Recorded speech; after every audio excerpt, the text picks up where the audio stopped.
नमस्कार दोस्तों, आज हम आपके लिए करवा चौथ की 4 कथा लेके आए हैं। एक साहूकार था जिसके 7 बेटे और एक बेटी थी। सातों भाई व बहन एक साथ बैठकर भोजन करते थे। एक दिन कार्तिक की कृष्ण पक्ष की चौथ का व्रत आया तो भाई बोला कि बहन आओ भोजन करें। बहन बोली कि आज करवा चौथ का व्रत है, चांद उगने पर ही खाऊंगी। तब भाइयों ने सोचा कि चांद उगने तक बहन भूखी रहेगी, तो एक भाई ने दिया जलाया, दूसरे भाई ने छलनी लेकर उसे ढका और नकली चांद दिखाकर बहन से कहने लगा, चल चांद उगाया, अर्घ दे दे। बहन अपनी भाभियों से कहने लगी कि चलो अर्घ दें। तो भाभियां बोली, तुम्हारा चांद उगा होगा, हमारा चांद तो रात को उगेगा। बहन ने अकेले ही अर्घ दे दिया और खाना खाने लगी तो पहले ही गिलास में बाल आ गया, दूसरे गिलास में कंकड़ आया, तीसरे में मुंह तक किया तो उसकी ससुराल से संदेश आया कि उसका पति बहुत बीमार है, जल्दी भेजो। माँ ने जब लड़की को विदा किया तो कहा कि रास्ते में जो भी मिले उसके पांव लगना और जो कोई सुहाग का आशीष दे तो उसके पल्ले में गांठ लगाकर उसे कुछ रुपए दे देना। बहन जब भाइयों से विदा हुई तो रास्ते में जो भी मिला उसने यही आशीष दी कि तुम 7 भाइयों की बहन, तुम्हारे भाई सुखी रहें और तुम उनका सुख देखो। सुहाग का आशीष किसी ने भी नहीं दिया। जब वह ससुराल पहुंची तो दरवाजे पर उसकी छोटी ननद खड़ी थी। वह उसके भी पांव लगी तो उसने कहा कि सुहागिन रहो, सपूती हूँ। उसने यह सुनकर पल्ले में गांठ बांधी और ननद को सोने का सिक्का दिया। तब भीतर गई तो सास ने कहा, पति धरती पर पड़ा है, तो वह उसके पास जाकर उसकी सेवा करने के लिए बैठ गई। बाद में सास ने दासी के हाथ बची खुची रोटी भेज दी। इसी प्रकार से समय बीतते बीतते मार्गशीर्ष की चौथ आई तो चौथ माता बोली, करवा ले भाइयों की प्यारी बहन करवा ले। लेकिन जब उसे चौथ माता नहीं दिखलाई दी तो वह बोली, हे माता, आपने मुझे उजाड़ा है तो आप ही मेरा उद्धार करो, आपको मेरा सुहाग देना पड़ेगा।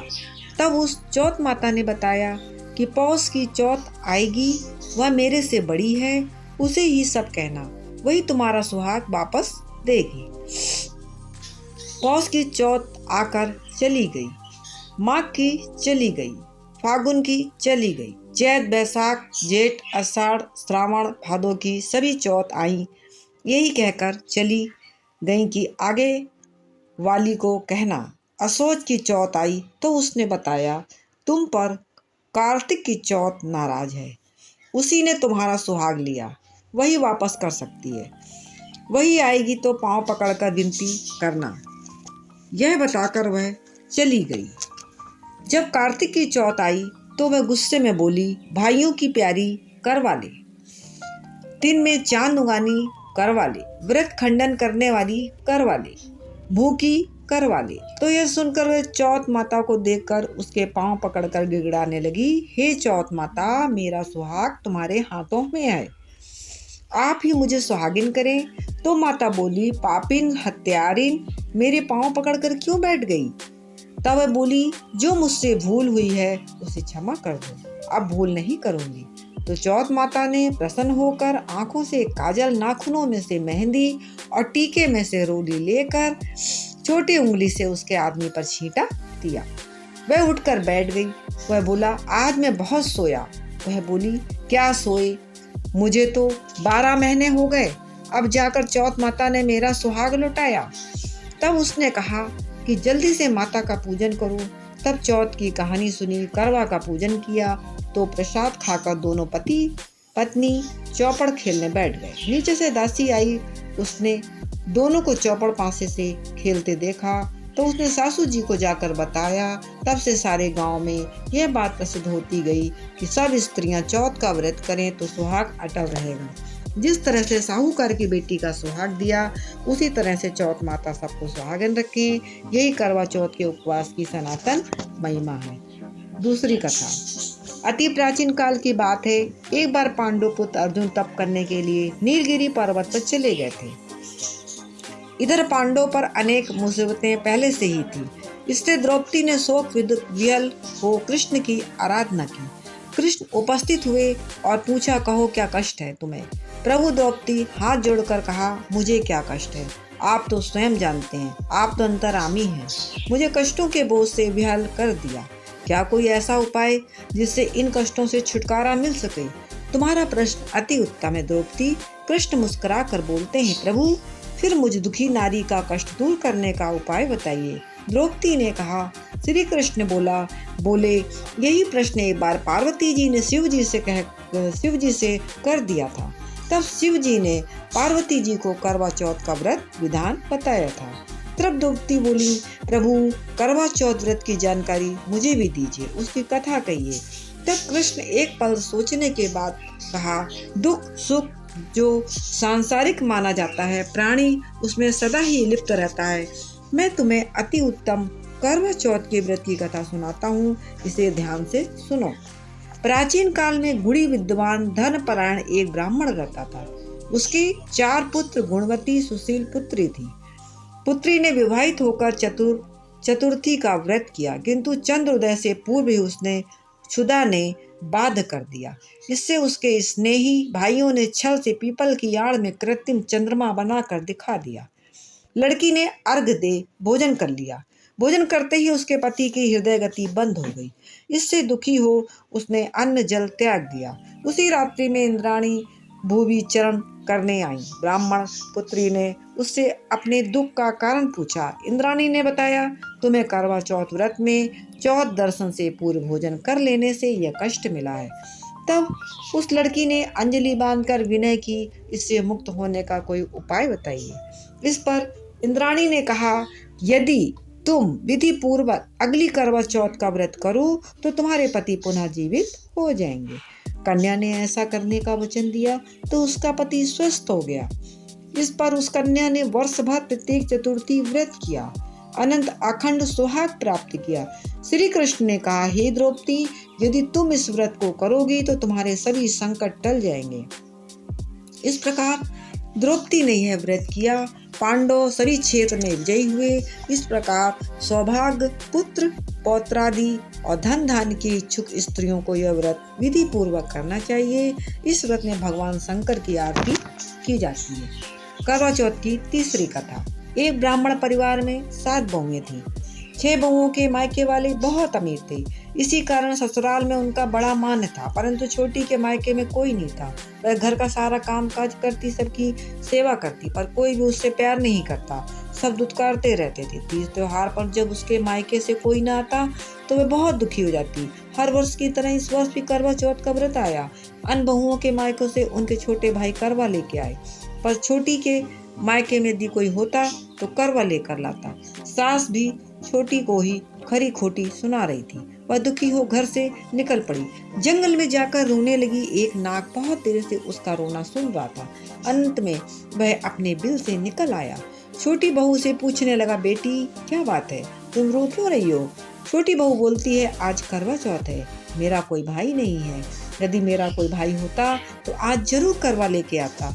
नाग को छोटी बहू पर दया आ गई। नाग ने कहा, बेटी तुम घर चलो, मैं अभी करवा लेकर आता हूँ।